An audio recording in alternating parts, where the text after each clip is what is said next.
Hello, नमस्कार मित्रों। मैं दिवाकर गुप्ता। दिव्य एकेडमी की इस ऑनलाइन प्लेटफॉर्म में आप सभी का बहुत बहुत स्वागत है।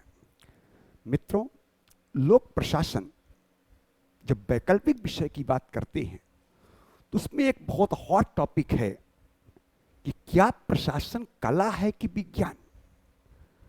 क्योंकि सोशल साइंस का सब्जेक्ट है पब्लिक एडमिनिस्ट्रेशन भी, जिस प्रकार सामाजिक विज्ञान की बहुत सारी ब्रांचेज हैं, बहुत सारी शाखाएं हैं, उसी में से एक शाखा पब्लिक एडमिनिस्ट्रेशन का भी है। पब्लिक एडमिनिस्ट्रेशन को भी सोशल साइंस के एक शाखा के रूप में देखा जाता है। तो पब्लिक एडमिनिस्ट्रेशन, लोक प्रशासन कला है कि विज्ञान, कि कला और विज्ञान दोनों है, ये एक डिबेट का विषय है। ये एक डिबेट का विषय हो सकता है और इस टॉपिक से संबंधित आप लोगों से यूपीएससी में प्रश्न भी पूछे जाते हैं, मेंस भी प्रश्न पूछे जाते हैं और कई बार तो आप लोगों से इंटरव्यू में प्रश्न पूछे गए हैं। आपको इसको तर्क के आधार पर सिद्ध करना पड़ता है कि प्रशासन कला है कि विज्ञान। तो थोड़ा देखा जाए, प्रशासन कला है कि विज्ञान। प्रशासन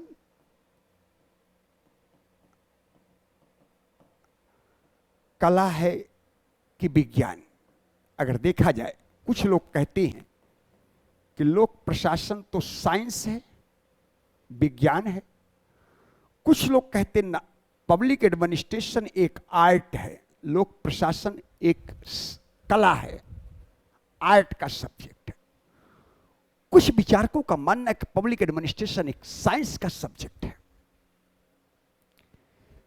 इसमें भिन्न भिन्न विचारकों का भिन्न भिन्न मत है, लेकिन कुछ विचारक तो यह भी मानते हैं कि पब्लिक एडमिनिस्ट्रेशन कला और विज्ञान दोनों है। अब ये कला क्या है, विज्ञान क्या है, इनको थोड़ा समझना जरूरी है। जब आप लोग कक्षा 6 में साइंस पढ़ना शुरू करे थे तो उस समय भी साइंस की परिभाषा होती थी कि व्यवस्थित ज्ञान को विज्ञान कहते हैं। व्यवस्थित ज्ञान को विज्ञान कहा जाता है और व्यवस्थित प्रयास को कला कहा जाता है। तो विज्ञान की परिभाषा तो उस समय भी हम लोग यही पढ़ते थे कि व्यवस्थित ज्ञान को विज्ञान कहते हैं। तो जब भी विज्ञान की बात करते हैं तो हम लोग कहते हैं व्यवस्थित ज्ञान को विज्ञान कहते हैं। व्यवस्थित ज्ञान को क्या कहा जाता है, विज्ञान। व्यवस्थित ज्ञान को विज्ञान कहते हैं तो व्यवस्थित प्रयास को कला कहते हैं। व्यवस्थित प्रयास को कला कहते हैं। व्यवस्थित ज्ञान को विज्ञान कहते हैं तो व्यवस्थित प्रयास को कला कहते हैं। तो व्यवस्थित प्रयास करने के लिए व्यवस्थित ज्ञान का होना आवश्यक है, या ये कहें कि व्यवस्थित ज्ञान के बिना व्यवस्थित प्रयास नहीं किया जा सकता। यानी व्यवस्थित प्रयास करने के लिए व्यवस्थित ज्ञान का होना आवश्यक है, या बिना व्यवस्थित ज्ञान के व्यवस्थित प्रयास नहीं किया जा सकता। इसीलिए कुछ विचारकों का मानना है कि प्रशासन विज्ञान एवं कला दोनों है। कुछ विचारकों का मानना है कि प्रशासन विज्ञान एवं कला, साइंस एंड आर्ट दोनों है, क्योंकि बिना व्यवस्थित ज्ञान के व्यवस्थित प्रयास नहीं किया जा सकता। या ये कहें कि व्यवस्थित प्रयास करने के लिए व्यवस्थित ज्ञान का होना आवश्यक है, तो इसका मतलब प्रशासन कला और विज्ञान या विज्ञान एंड कला दोनों है। लेकिन जब विज्ञान की बात करते हैं, जब हम लोग विज्ञान की बात करते हैं, साइंस, तो आप लोग सभी लोग जानते हैं कि विज्ञान में चाहे वो फिजिक्स हो, केमिस्ट्री हो, बॉटनी हो, जूलॉजी हो, मेडिकल साइंस हो या मैथ हो,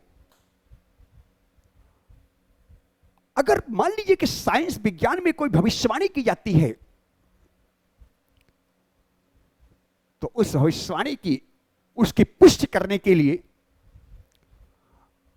प्रयोगशाला होता है, लेबोरेटरी होती है कि कैसे पुष्टि किया जाए। उसकी पुष्टि करने के लिए हमारे यहां साइंस में प्रयोगशाला होता है, लेबोरेटरी होती है। हाइड्रोजन के 2 और ऑक्सीजन के 1 और पानी बनता है, कहीं भी पुष्टि करा सकते, किसी भी लेबोरेटरी में। केमिस्ट्री में हम लोग प्रैक्टिकल करते हैं कि ये मिलाने से ये कलर होगा, थ्योरी के रूप में पढ़ा, फिर उसके बाद पुष्टि करने के लिए लेबोरेटरी जाते, प्रयोगशाला में पुष्टि करते हैं कि सही है। तो अगर पब्लिक एडमिनिस्ट्रेशन एक साइंस है, तो मान लीजिए कि मैंने आपके बारे में बोला कि आपका बिहेव 2027 में ऐसा होगा, तो आप ये बोल सकते हैं कि मेरा बिहेव 2027 में ऐसा होगा। आपने बोला, इस बात की पुष्टि करिए। लेकिन पुष्टि कराने के लिए कोई प्रयोगशाला नहीं है, पब्लिक एडमिनिस्ट्रेशन में कोई प्रयोगशाला नहीं है। तो अगर पब्लिक एडमिनिस्ट्रेशन साइंस होता, तो मान लीजिए कि आपके बिहेव के बारे में कोई भविष्यवाणी करता है या कहता कि 2027 में ऐसा होने जा रहा है, तो उसकी पुष्टि कराने के लिए कोई न कोई प्रयोगशाला होती। तो लोक प्रशासन के अंतर्गत प्रयोगशाला ना होना इस बात की पुष्टि करता है कि पब्लिक एडमिनिस्ट्रेशन साइंस नहीं है। पब्लिक एडमिनिस्ट्रेशन साइंस नहीं है। लेकिन प्रशासन एक आर्ट है। कई बार आप लोग कहते हैं, अपने गांव में भी बोलते हैं, आम बोलचाल की भाषा में भी है, किस व्यक्ति में ऐसी कौन सी कला है कि सभी लोगों से कार्य करवा लेता है, सभी लोगों से कार्य करवा लेता है। और आप लोग प्रशासनिक अधिकारी बन करके कार्य करने नहीं जा रहे हैं, कार्य करवाने जा रहे हैं। अपने सबऑर्डिनेट से आप कार्य करवाने जा रहे हैं। और कार्य करवा लेना एक आर्ट है। तो अगर कार्य करवा लेना एक आर्ट है, तो कार्य करवा लेने वाला एक आर्टिस्ट है। तो दुनिया का कोई ऐसा भी आर्टिस्ट बताइए जिसको प्रशिक्षण ना दिया जाता हो। दुनिया में कोई ऐसा आर्टिस्ट नहीं है जिसको प्रशिक्षण ना दिया जाता हो। इसीलिए जब आपका सिलेक्शन होता है, तो आप पद ग्रहण करने से पहले आपको मसूरी में प्रशिक्षण दिया जाता है। हर जगह अपना अपना प्रशिक्षण संस्थान है। बिना प्रशिक्षण दिए आपको प्लेसमेंट नहीं दिया जाता। प्लेसमेंट तभी मिलेगी जब आपको प्रशिक्षण दिया जाता है। पद ग्रहण करने से पहले आपको प्रशिक्षित किया जाता है। तो प्रशिक्षण मिलना इस बात की पुष्टि करता है कि लोक प्रशासन एक आर्ट है। लेकिन प्रयोगशाला ना होना इस बात की पुष्टि करता है कि लोक प्रशासन साइंस नहीं है। लेकिन आज देखा जाए तो आज प्रशासन में स्वचालन का बढ़ता प्रयोग, प्रशासन के अंतर्गत स्वचालन का बढ़ता प्रयोग, प्रशासन में विशेषज्ञों की बढ़ती हुई भूमिका, आज तकनीक का ज्यादा से ज्यादा प्रयोग कर रहे हैं हम लोग। आज हम लोग इलेक्ट्रॉनिक्स की बात कर रहे हैं। ई गवर्नेंस का प्रभाव पड़ता है।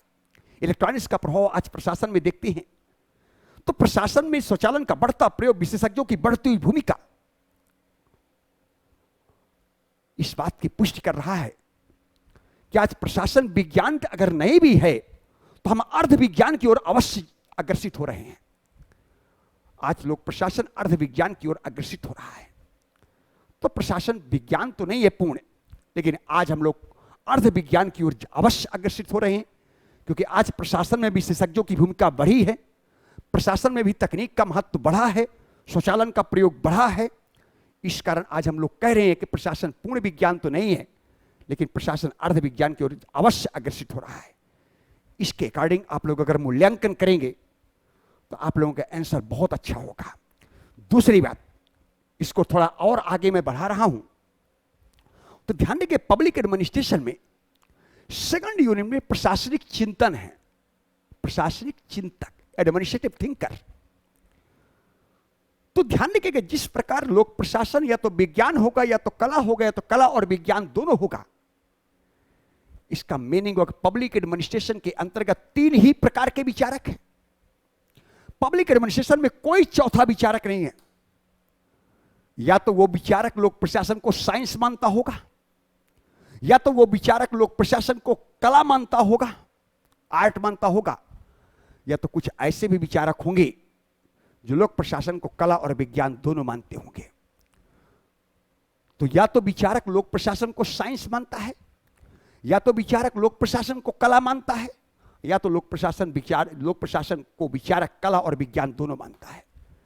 चौथा कोई थिंकर नहीं है पब्लिक एडमिनिस्ट्रेशन। बहुत 100% कंसेप्चुअल के साथ याद रखिए, 100% श्योर रहिए कि पब्लिक एडमिनिस्ट्रेशन में चौथा कोई विचारक नहीं हो सकता है, क्योंकि चौथा कोई व्यवस्था हमारे पास नहीं है।